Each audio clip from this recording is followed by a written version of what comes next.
Ladies and gentlemen, beautiful people, welcome to the 97 Republic YouTube channel, where I react to news and live events pertaining to different sporting codes. So I kindly ask that you click the like button and click the subscribe button, as that would really help this channel grow. And to ensure that you don't skip a beat, click the notification bell as well. That way you can ensure that you don't miss any of the action. Alright? So let's go.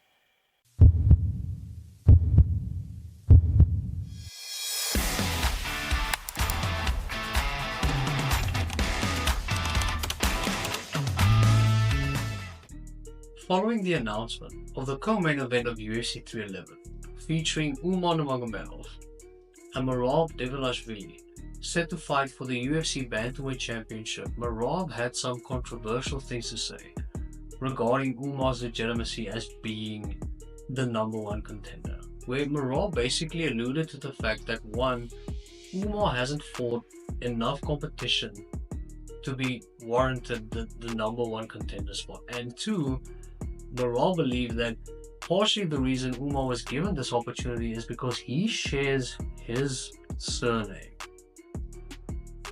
with one of the most dominant fighters the sport has ever seen. Also happens to be his cousin and his trainer, and he's probably his mentor as well.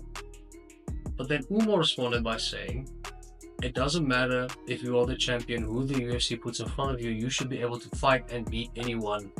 If you are the champion, you shouldn't be able to nitpick your opponents. And I completely agree with that statement.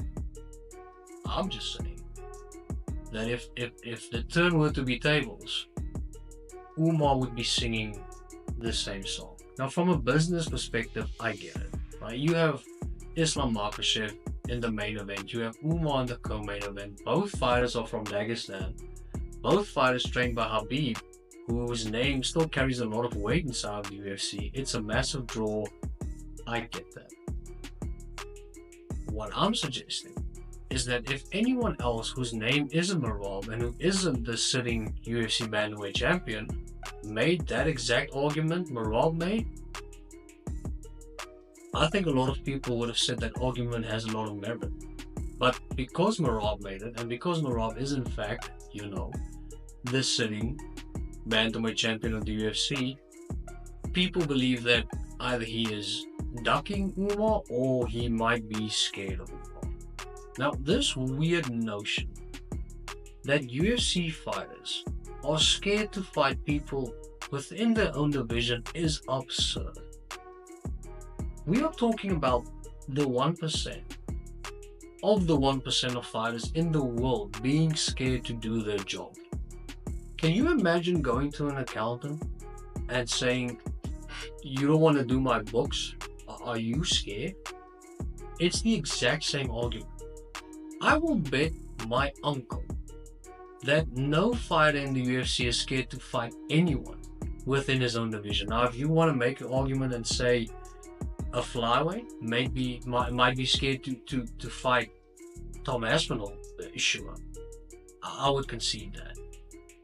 But to suggest that a fighter, let alone a champion, is scared to face anyone in his division is absolute lunacy.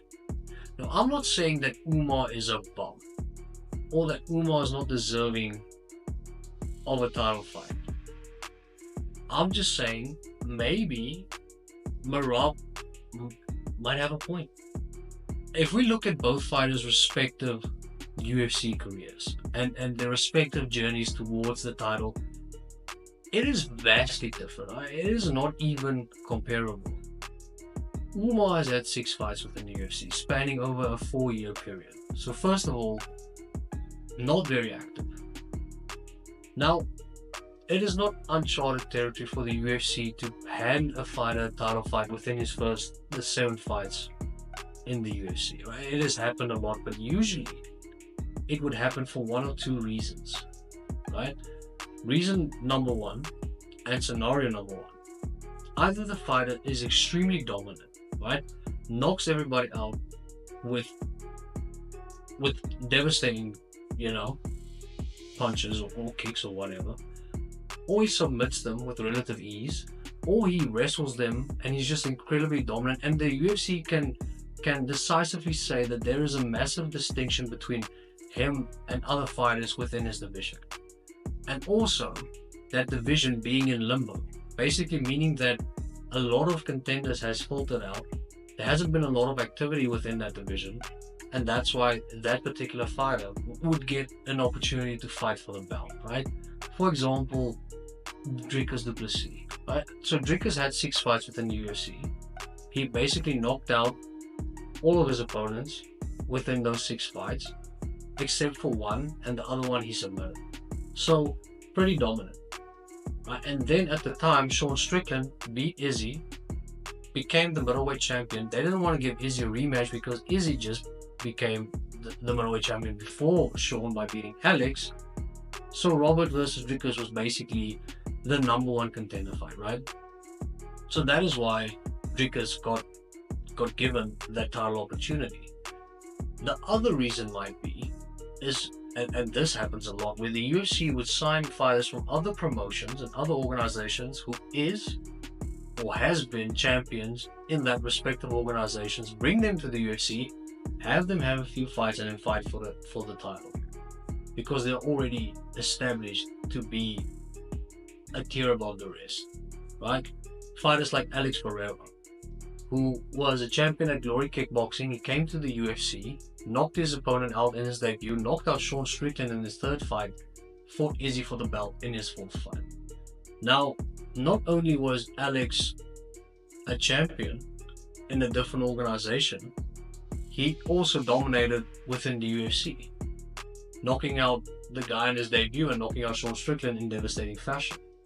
So Alex confines to both of those scenarios, and the same applies to Dricus, where Dricus was champion at EFC, then went on to be champion at KSW, and then came to UFC, dominated, and then got a title fight.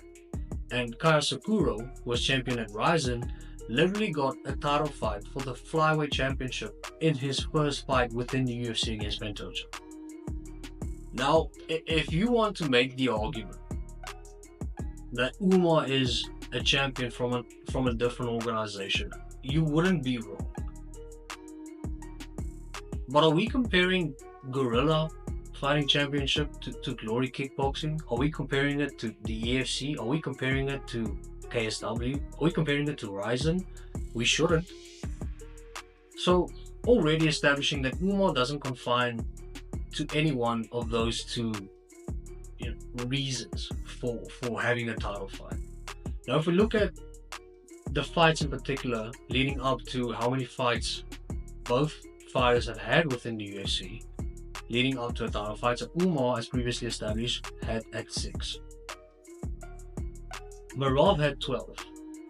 Now, if you want to argue that Merab lost his first 2 fights, I will concede that point. But then I'll mention that Merab went on a 10-fight winning streak before he got a chance to fight for the belt.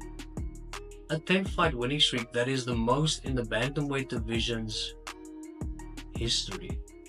So Merab literally had to make history and break a UFC record, and then got handed a title fight. And if you want to make the argument that Aljo was champ, Merab would have never fought Aljo because they were best friends, then I'd say after Sean beat Aljo, who was the first person Sean defended his belt against? Chito Vera, because they had history.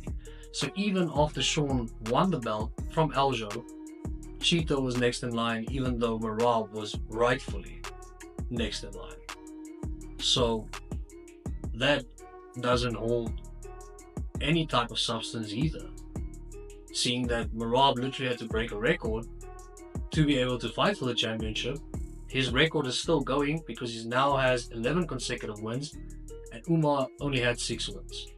Umar wasn't dominant in those wins either. 3 of them came via decision, and 3 of them came via stoppage. So it's not like Umar took the UFC by storm and was this imposing figure. He's very good, he's very talented, but not comparable. Now, lastly, and the last argument Merab made, basically the only argument he made, I just made the rest. High level competition that Umar has faced is Corey Sandhagen And that's it. Umar has only fought Corey Sandhagen, who is regarded as high-level competition. Well, I'm going to name a few names to give perspective on who Merab has fought to be able to fight Sean O'Malley for the championship. Okay? Henry Cejudo, who is arguably the greatest combat athlete of all time. Petr Yan, who was a previous champion within the division. Jose Aldo, who might be the greatest featherweight of all time. Marlon Moraes, who has knocked out a plethora of contenders within the Bantamweight division. Cody Stamen, John Dodson. Even Cody and John were really good fighters when Merab faced them, and Merab mollywopped them. So, with regards to the amount of fights, with regards to the level of competition, I'm not saying Umar is a bum and Umar is not deserving. And I, for one, am extremely grateful for being able to witness this spectacle this weekend, where Umar could definitely end up winning, where Merab can definitely end up winning. It's going to be a close fight. It's going to be incredible. I'm just saying, Merab was spitting facts.